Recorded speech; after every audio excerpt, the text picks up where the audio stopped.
Okay. Well, good evening, everybody. This is the third Freestyle Libre interpretation class, and I'm delighted that you've come out tonight. We have 4 people in the audience at BC Diabetes. We've got Bob Lastic and his wife Donna, and we've got Louisa. Both Bob and Louisa use the Freestyle Libre. Donna, of course, lives with Bob, who has a Freestyle Libre. Karen Quinn Fung here, who is helping us make this go live to the internet. I'm Dr. Tom Elliott. I'm the medical director of BC Diabetes. We love the Freestyle Libre. It's a device that has forever changed the way we manage diabetes. And it's getting comfortable with the device, both as a physician and both for my staff, and for patients who use it. And tonight we're going to explore how we can use the Freestyle Libre to improve diabetes experience. So the lecture tonight is going to talk about the ups and downs of sugar, what puts sugar up, what puts sugar down. We're going to talk about medications that can influence it. We're going to talk about various patterns we see on our Freestyle Libre reports. And then we're going to have time to have an open discussion with you in the audience here, and then potentially with audience on the internet. Let me start by saying that everything that happens at BC Diabetes happens because I have a great team. And here is shown, I think, 13 or 14 of the staff. Not everybody was there, including Karen Quinn Fung and Jerry Klein, and a couple of new staff, Dr. Moshiri and Dr. Ajir. Well, what makes sugar go up? The one thing you're probably going to think of first is food. And one of the things I tell patients when I see them the first time is that everything you eat turns to sugar except fat. And certain foods make your sugar go up faster than others. On the second line here, I've shown the hierarchy of what makes sugar go up the fastest. So your blood sugar will go up very fast if you eat sugar, because it'll turn into sugar in your bloodstream instantly. Closely behind it are white foods. When I say white foods, I mean white rice, white bread, pasta, noodles, just about anything. The only exception to the white food rule is cauliflower. And then after white food are grains, so whole grains turn to sugar fairly quickly. Vegetables turn to sugar slower, and meat turns to sugar the slowest of all the non-fatty foods. The more fat you have with your meal, the slower it turns to sugar. A lot of people have noticed that when they're sick, if they're battling the flu or a cold, that their blood sugar goes up. And the same thing applies to stress and emotions. And women who are in the week before their period comes, they've noticed that blood sugar goes up. And the reason for this is that during times of stress, our bodies make hormones that counteract the action of insulin. These hormones are known as glucagon, growth hormone, cortisol, and epinephrine. So when we're stressed or sick, up go these hormones, and up with those hormones goes the sugar. And finally, a lot of people have noted that that exercise can make the sugar go up. And specifically, it's typically maximal exercise. The harder we're working, the more likely it is that we're going to release those same counter-regulatory hormones that body releases when it's under stress. Any questions about things that make the sugar go up? Does that jibe with you, Bob? What about you, Louisa? Okay. Well, what makes sugar go down? First on the list is medication. And In the list, I've put some that I think you'll be quite familiar with. Insulin, of course, and then pills in the sulfonylurea class known as glyburide and glyclazide. Those pills we don't use at BC Diabetes because they're quite prone to causing severe low blood sugar. And the final drug on the list is alcohol. If we drink a lot of alcohol, particularly if we don't eat food, then our body's ability to produce sugar from the liver is impaired. If we do sub-maximal exercise, that will lower our sugar. And that, we call that cardio typically in a gym. Anything that gets our heart rate up is going to lower our blood sugar. And then there are a number of medical conditions that can lower the sugar dangerously, and I've listed them at the bottom. These include liver failure, failure of the adrenal gland, the pituitary gland, in a number of ways. All of these things can cause your blood sugar to go down. You don't really need to worry about those things. It's my job as a physician to ensure that those don't apply to you. Well, what's the problem with high sugar? The problem with high sugar is if it stays up for a long time, it can damage the body. It damages the back of the eye. And the reason that I send all of my patients to get their eyes checked at least once a year is to detect the earliest signs of damage to the back of the eye. Although it can be prevented with good blood sugar control, if the damage at the back of the eye is severe enough, then laser therapy or injections with Avastin can save your sight. So annual review is very important. High blood sugar for years can damage the kidneys, and we know that that's present if we find an elevation in the albumin or the protein in the urine. So that's why we check your protein once a year. High sugar can damage the nerves, typically in the longest nerves, so people get symptoms in their feet initially. The symptoms typically are of numbness or pain and tingling. If it's bad enough, you might find ulceration in sweat. Erectile dysfunction in men is caused by damage to the nerves to the penis. So to make sure that we check for damage of the nerves, we always want to check the feet of our patients. We want you to check your shoes, make sure there isn't a pebble inside your shoe that could damage your feet.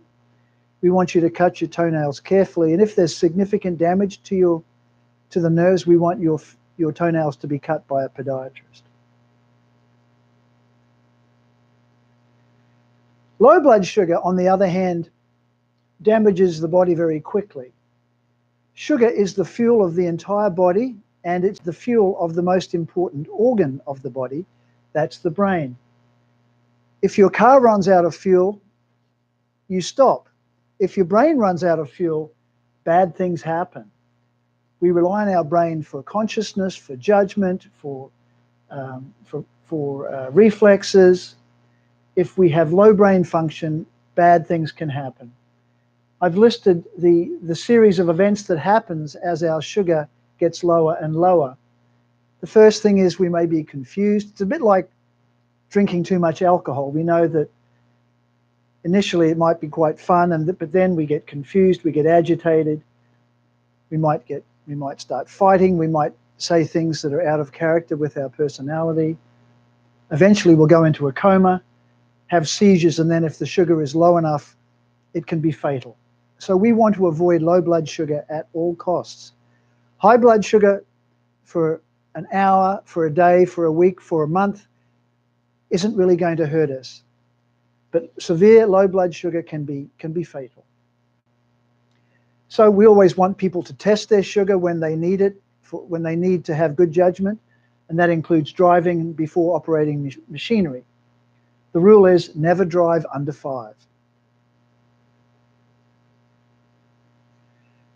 This slide is to demonstrate to you what happens. Let me back up. If you don't have diabetes, your sugar never gets high.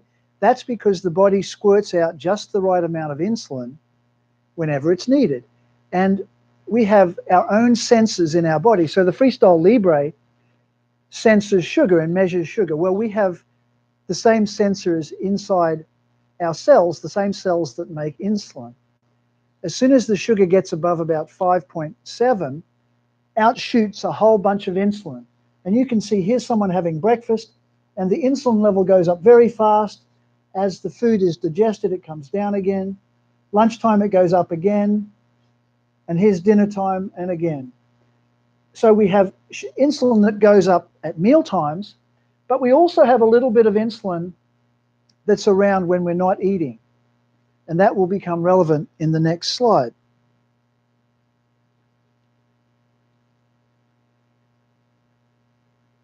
Those of you, I don't know, Bob or Louisa, what medication you're on, and perhaps we can talk about that later.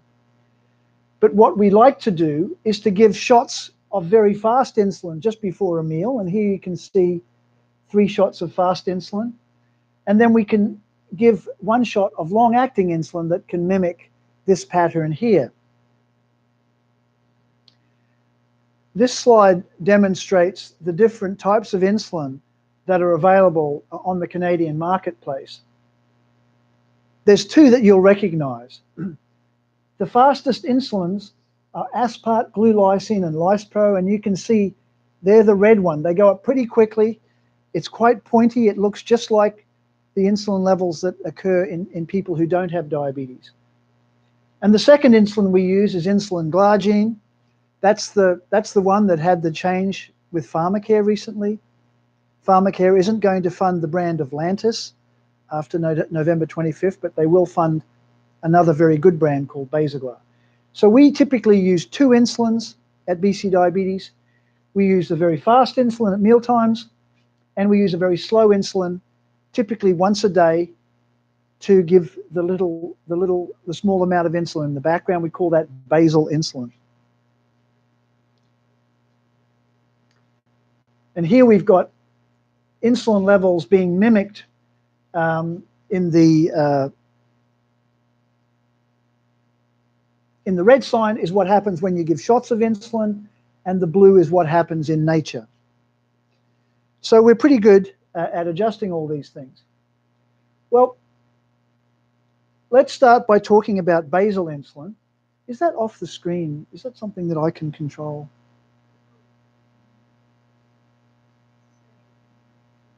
Oh, what's going on there?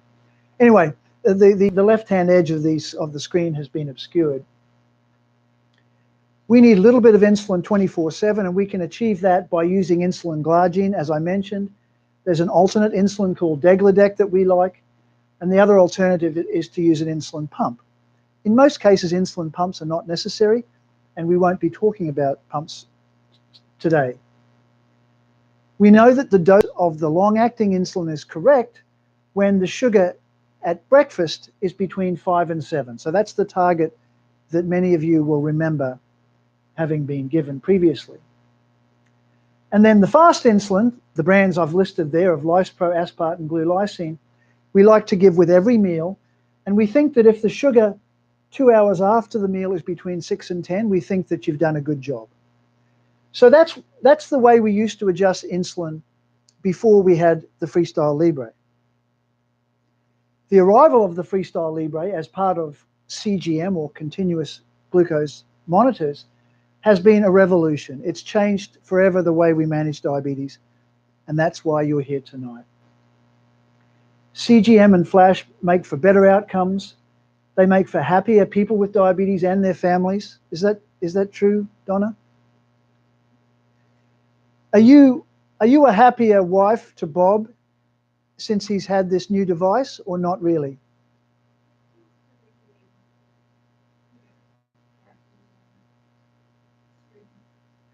So for those of you who are online, Donna just said it seems to regulate things better. He doesn't have the extremes of high and low sugar. And then, of course, it makes for happier doctors and nurses and case managers, my staff. What's it like for you, Karen? Karen's our IT person. What's the effect of continuous glucose monitors on your work? Well, given my work is supporting people who are thinking about how to research how people work with their diabetes, I think it just gives them more information, but for me, it's also been an interesting learning process for how the information is about making sure you have the right information at the right time. Thanks, Karen.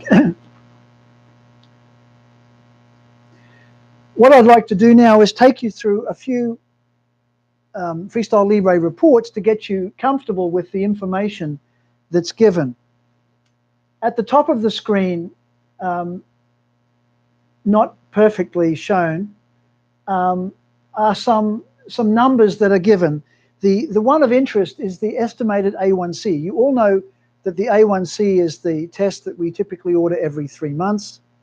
We like the value to be less than 7, generally. Well, because the Freestyle Libre measures the sugar every minute, 24/7 for 14 days, based on the average sugar, the A1C that would be predicted after 3 months can be estimated. And in this case, the estimate is 6.5. The other components that are shown here, I'm going to change side of screen here. And so the estimated average glucose is 7.8. And here is a very important part where we talk about the time in range. So the default settings in the Freestyle Libre have the time in range between 5 and 10. We can change those, but generally we leave them at the factory defaults of 5 to 10. This person has a very good averages. Anything, the percent in target between 5 and 10 is 76%. We think that values above 70% are very good, values above 60% are not bad. What we don't want to have is too many low sugars, because you'll remember that low sugar can kill. You can get injured, have bad judgment, confusion. What we're trying to do ultimately is reduce the time above target and get the time into target as high as possible without too many low sugars. The last parameter I want to draw your attention to is the sensor data captured. This person was able to capture 96% of their data. Now, you know that when you have your Freestyle Libre, you have to wave either the reader or your phone over the sensor, and you've got to do it a minimum of every 8 hours. This device only stores the sugar for hours. So if you do it, let's say you go to bed at 9 o'clock and you wake up at 6 o'clock, that's 9 hours. You're going to lose 1 hour of information. There's nothing wrong with sleeping for 9 hours. It just happens to be the way this is designed. So it's important, number one, to swipe the moment you go to bed and the moment you get up in the morning. And then you've got to do it a couple of times in the day to make sure there's no period of greater than 8 hours. That's the way to get that percentage up close to 100. Okay, I know how to fix that.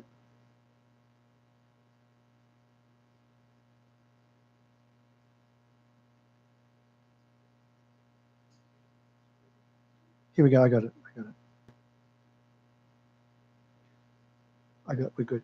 Okay, that was a Chromecast failure. That one's totally on me. We're going to zip through our slides here. So we've just been over this, what I call a summary slide.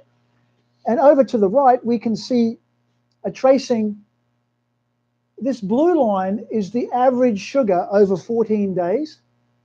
And there you can see the range between 5 and 10.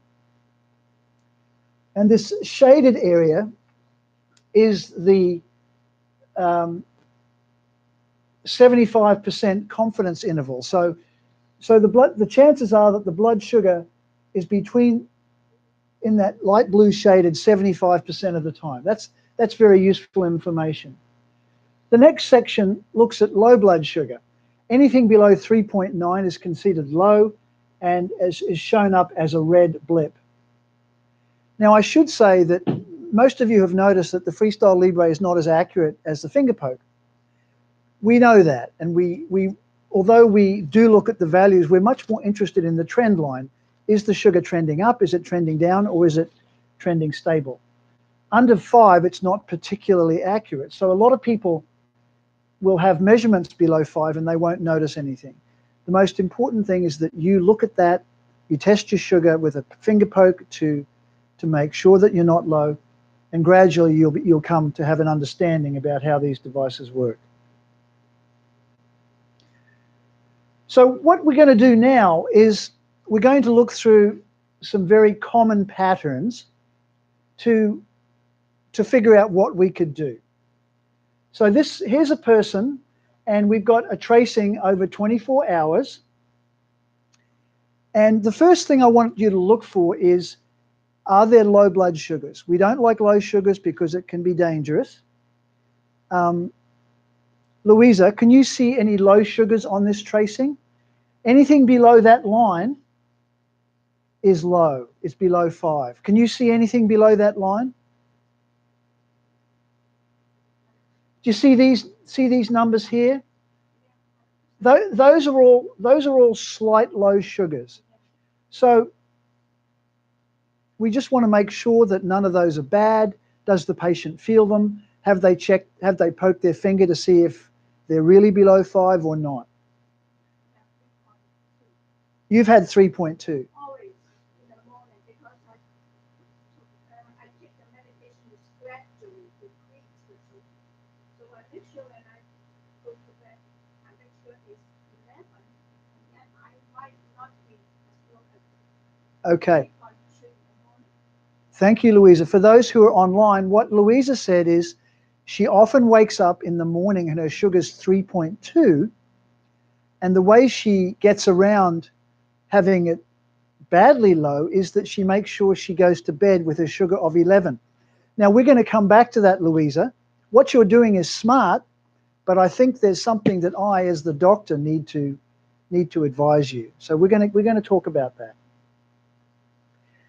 In this patient, these numbers are minor and they don't feel any of them. Can you see is there any obvious pattern when you look at that? Bob, does anything jump out at you when you look at this pattern? Yeah, Bob is looking at this here. So what, Donna, can you see that? Can you see that there? What do you think makes the sugar go up at around 7:30 in the morning? What's that? Yeah, that's breakfast, exactly. So that is a breakfast spike. Is it terrible? No, it's not terrible. You know, we want people to be under 10, 2 hours. So if breakfast is at 7:30, then by 9:30 we want the person to be under 10. Well, they're above 10. So thinking back on that slide where I said what makes sugar go up, what could, Louisa, what could this person do to reduce that spike?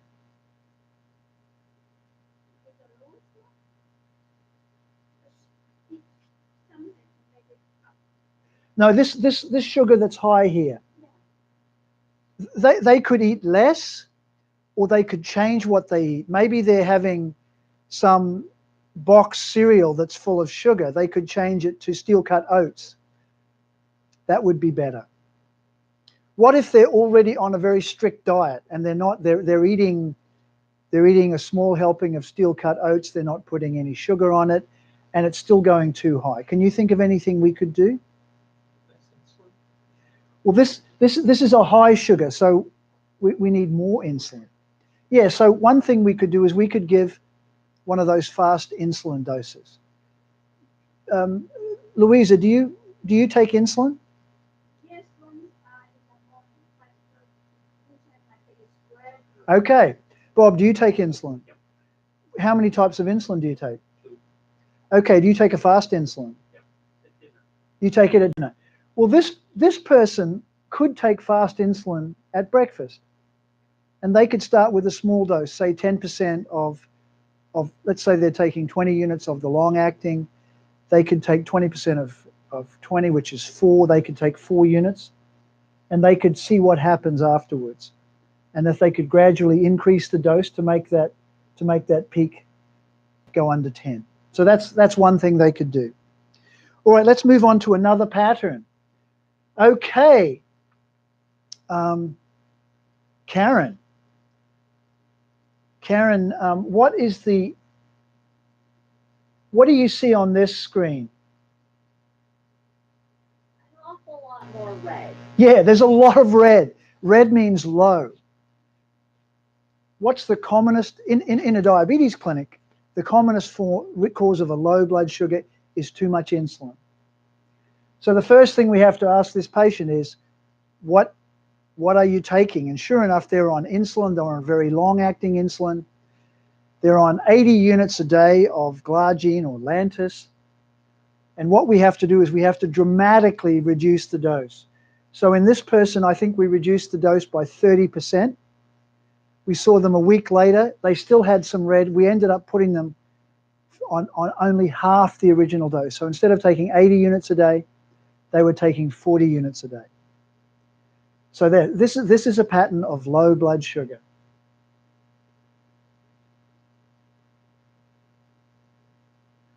Okay, well, here is another pattern. And Louisa, you know what this one makes me think of? This one makes me think of what's happening to you. Do you tell me that you wake up at 3.2? Yeah. And so you told me that what you do is you make sure your sugar is above 10 at night. Yes, almost 11. Yes. Make So, sure I can, that's not a problem. Sometimes I wake up in the middle of the night because it's true. okay, so what I suggest is tonight you take much less of your insulin. Do you take it at nighttime or morning? Take it in the morning. So how much did you take this morning? I do. What dose did you take? Oh. Did you take 30? Oh yeah, I take 30 units. Okay, so 30 units is too much for you. I want you to go down to 20 units. So tonight, I want you to be careful that you don't have a low sugar. Tomorrow morning, take 20 units and see what happens in the morning. I would like your blood sugar to be above 5 when you wake up. But I also want you to see what happens in the middle of the night. You see, this person was sleeping all this time. They did not know that their sugar was low. And that may be like you as well. I also take medication. Uh, Medication, I don't know how to spell it. I'm pronounced GLUM.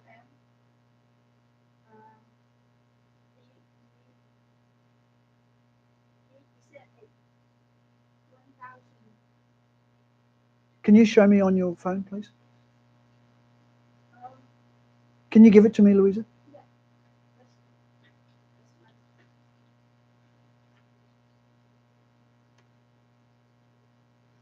that's Okay. So what Louisa's got a couple of medications that could be causing the trouble. She's on glyburide, so I want you to stop the glyburide, Louisa. no, some of them are not. It's not that. Okay. Only GL. Oh, Glumetza.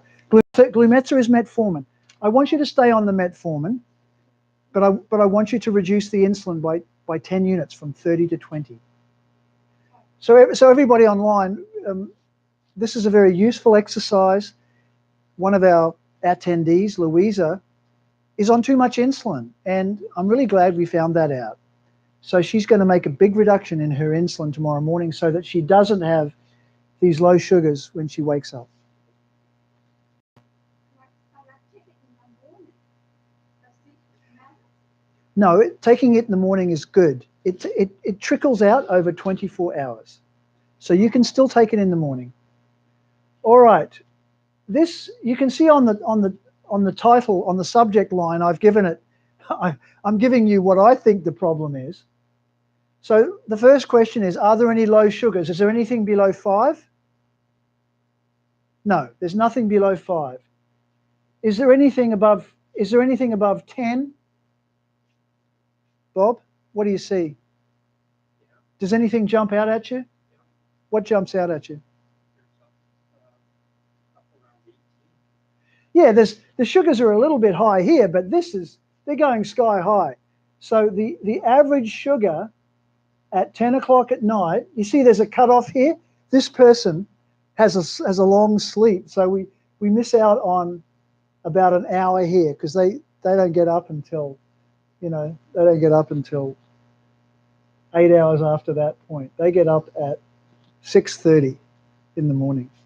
Yeah, the sugars are sky high after about 6 o'clock at night. What do you think that is, Bob? That's dinner. Is it eating too much? Well, only the person who's eating or their family can tell you if they're eating too much. Let's assume that they're being prudent, they're being good. So they're not eating white food. Yeah, the sugar's going high because their body doesn't make enough insulin. So my recommendation, if the food is not the issue, is to take some fast insulin. And you're already on fast insulin. How much do you take at dinner, Bob? I was taking 20, now I'm down to 10. Okay, so if this person were on 20 units, they would need more, wouldn't they? And I would probably go up by 4 units every night to find out just what is required.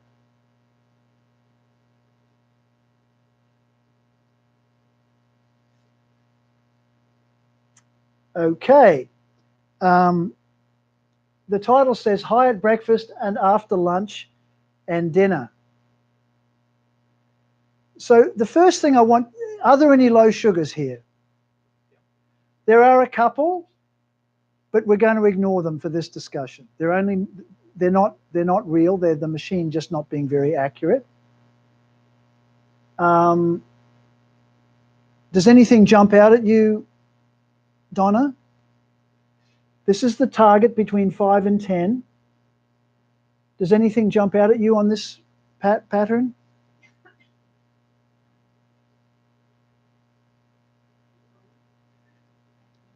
Yeah, you know what? It's actually not low.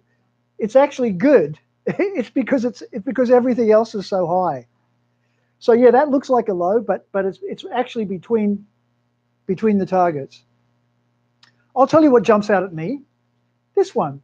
When the person gets up in the morning, their sugar is always above 10. And that tells me that they're not, that if they're on a basal insulin like the one that Louisa is taking, it's not enough. So my first thing would be, you know, how much of the long-acting insulin are you taking? If you're taking some, you need to take more, increase it by 10%. And if you're not taking basal insulin, you need some. So that's what I as a doctor think. And so that's the suggestion I'm going to make. So if you started basal insulin, it would drop everything down a bit. And then, Louisa,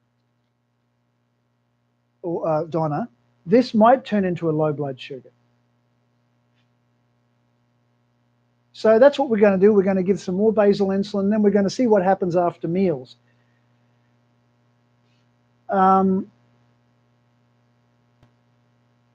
Sugar goes up pretty high after dinner.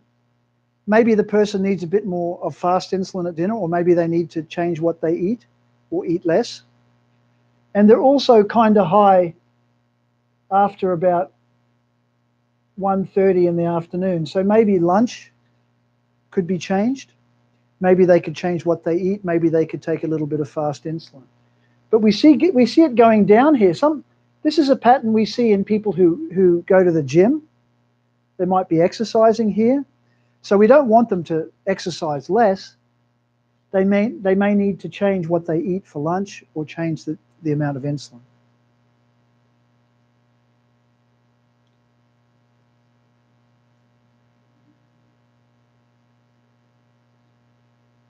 Karen, do you want to have a go at this one? The first question is there any low sugar? Is there anything below 5?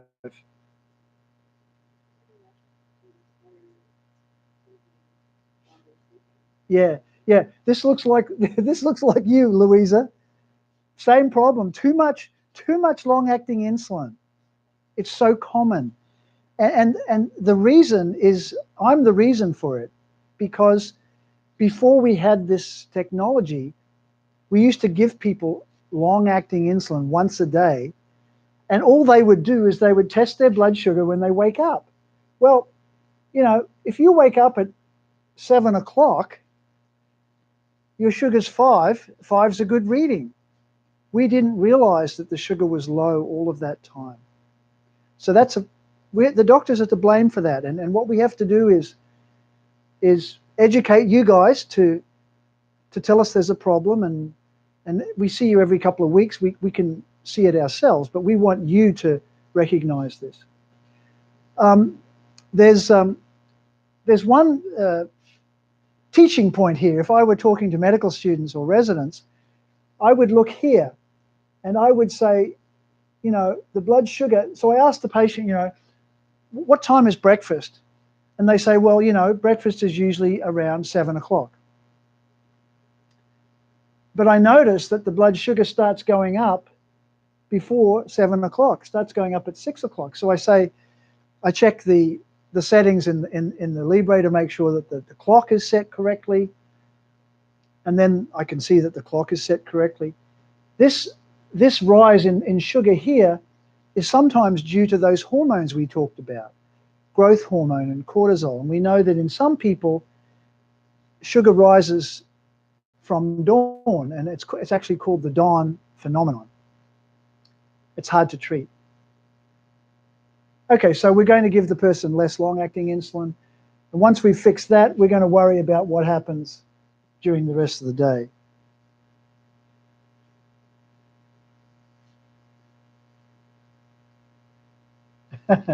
This one I've called up and down like a mountain range. When I see this, you know, obviously we want to make sure the low sugars are not bad. When I see this, I say to the patient, you know, are you being good? When I ask a patient, are they being good?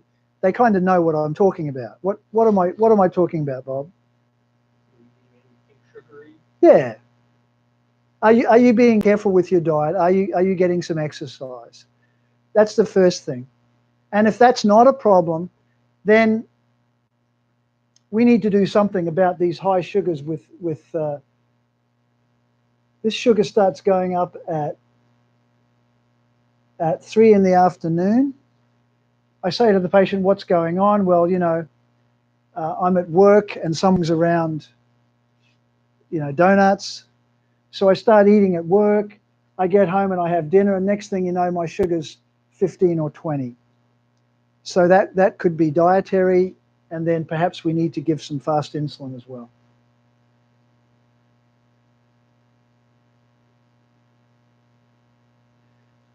This is another low sugar, Louisa. This is the same thing. Too much long-acting insulin.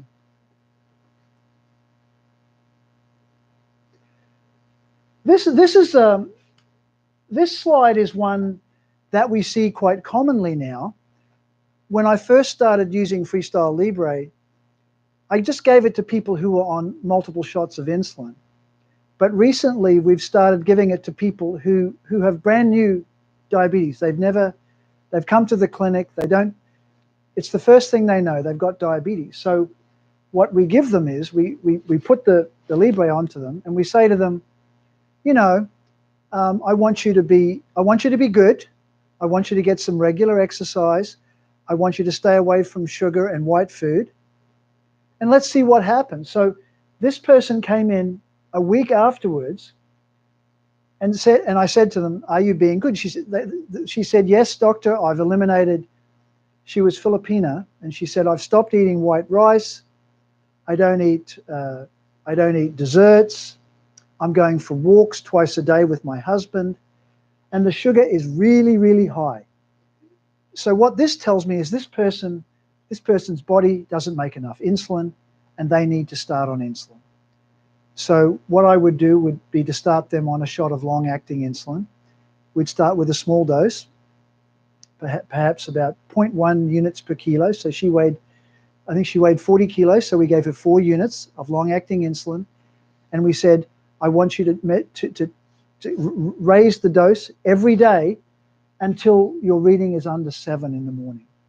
So we saw her a week later, and she'd gone up by 1 unit every day. So she was on 4, she'd gone to 11 units, and everything had come down quite well. So it looked much better, and the solution was to take insulin.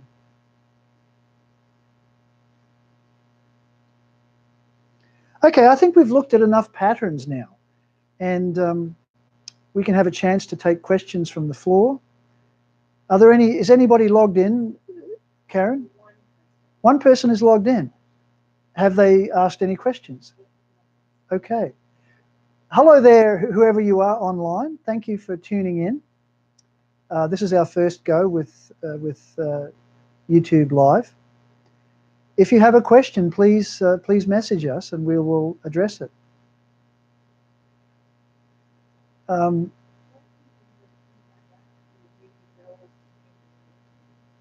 So the question from Donna was, what do you do when you're really low in the middle of the night? Well, if I know that you don't have diabetes and you're married to someone with diabetes, so how would you know that Bob was low in the middle of the night, Donna? I'm low. So he's probably asking you to get him some juice or some food. So that's how you fix the low. But what we really want to do is prevent it. So the answer, if you're low, the answer is just about always too much insulin. Sometimes pills, but generally it's too much insulin. So Bob is on too much insulin. If it's the middle of the night, it's the long-acting insulin. So we're going to reduce by 20% at least. So how much of the long-acting insulin do you take, Bob? Before I had my Libre, I was at 35 in the morning and 35 at night. So a total of 70. I dropped that to down to about 15 in the morning and 15 at night. Okay, so Bob's, like so many of my patients, Bob's dose of long-acting insulin is less than half what it used to be. And with my fast acting, I was at 20 and I'm down to 10. But Really? I'm still really low during the night. Whenever I wake up to go to the bathroom or anything, I wait and I'm down to 2 points. Okay, so Bob, I want you, so you're on 15 and 15 for a total of 30. I want you to go down to 8 and 8. So we're dropping it by almost 50% again.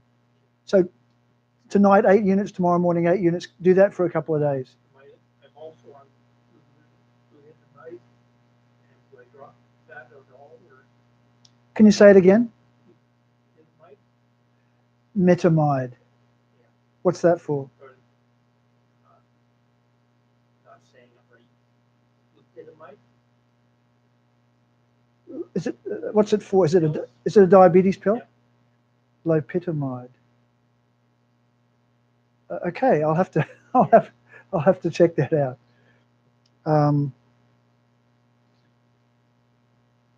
Louisa, some questions? I just worry about what I have a bowl of rice like this, and my blood sugar jumps to 15.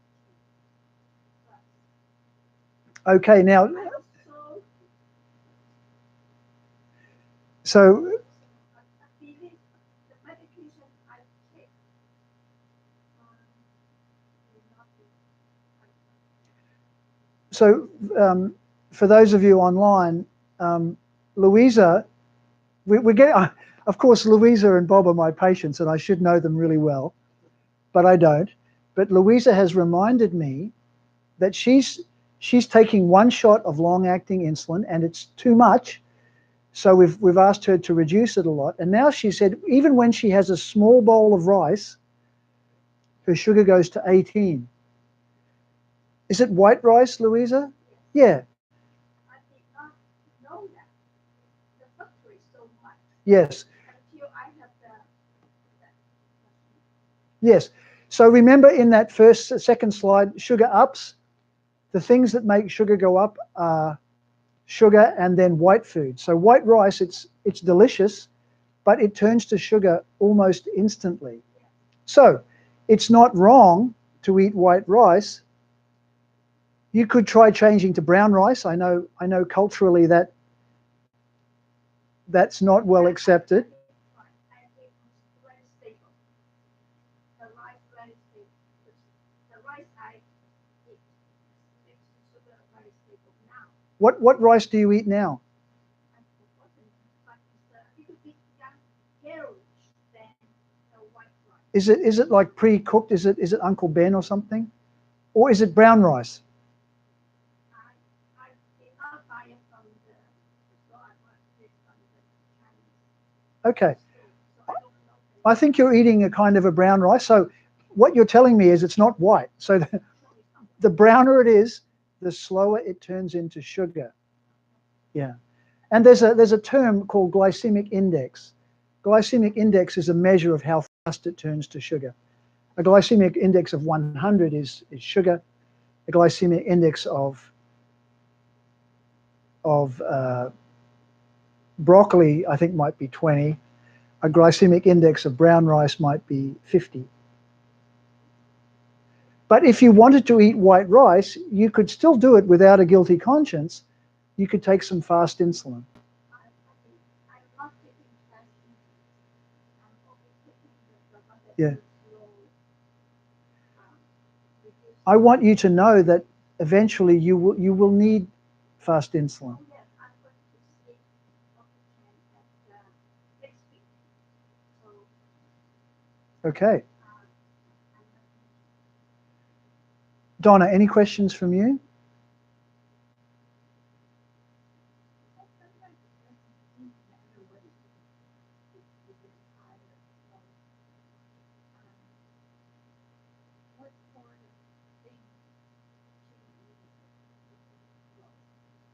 Well, if it's low, the way to prevent it is to take less insulin. At the time, we want him to eat white food and sugar. If we want to get his sugar up fast, we're going to eat the things that we would normally not eat because low sugar can be dangerous. There are unexplained high sugars. High sugars, it's typically when our body is stressed, when we're fighting a virus, when we're anxious, when we're angry, when we're worried about something. Our body makes these hormones that counteract insulin.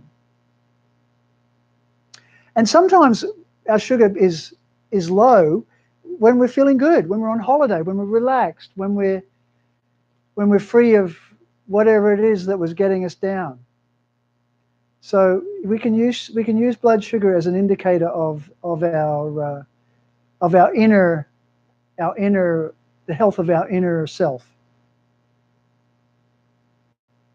Any questions online, Karen?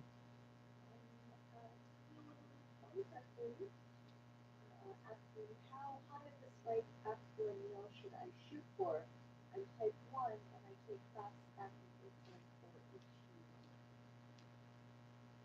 meal. So there's a question from the person online saying, I've got type 1 diabetes.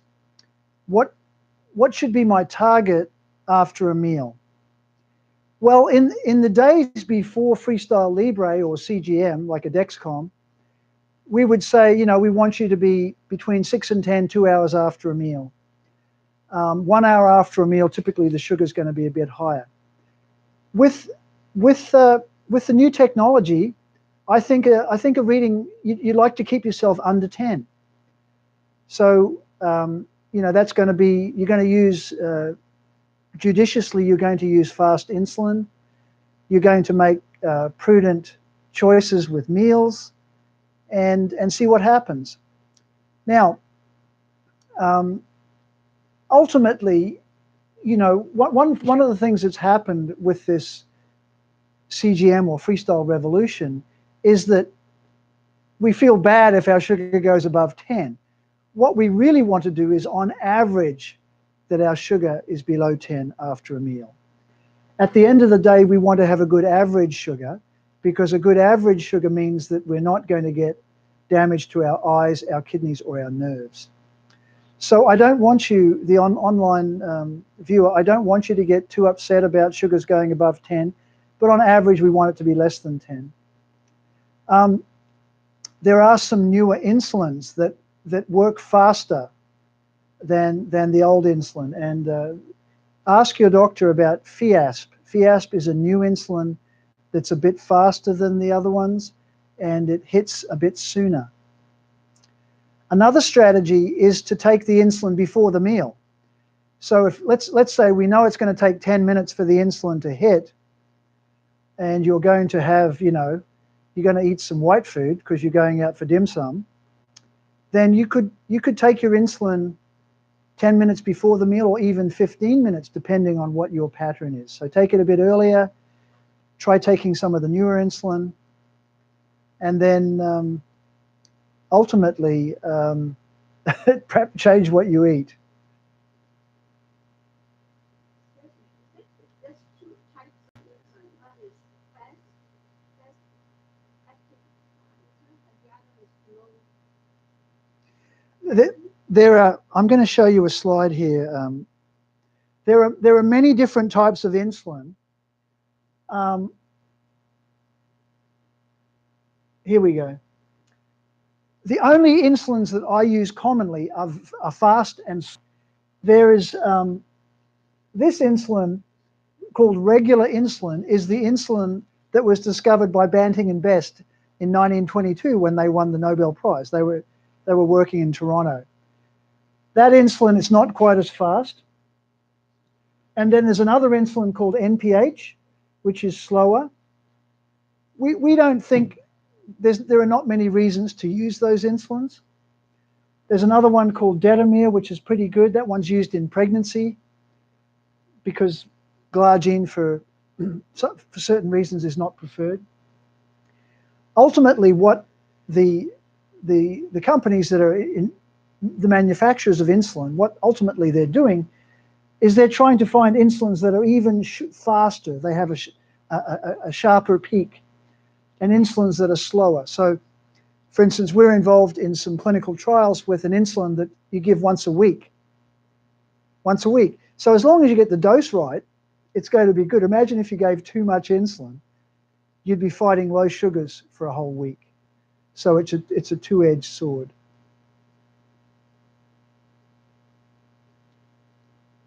Any more questions online, Karen? No, that is all. Well, I thank you everybody for attending tonight. It's been a learning experience for me. I have to remember to give much less long-acting insulin to everybody. It's an exciting time to be involved in diabetes. My main job, apart from looking after my patients well, is trying to get the government to pay for this wonderful technology. Thank you.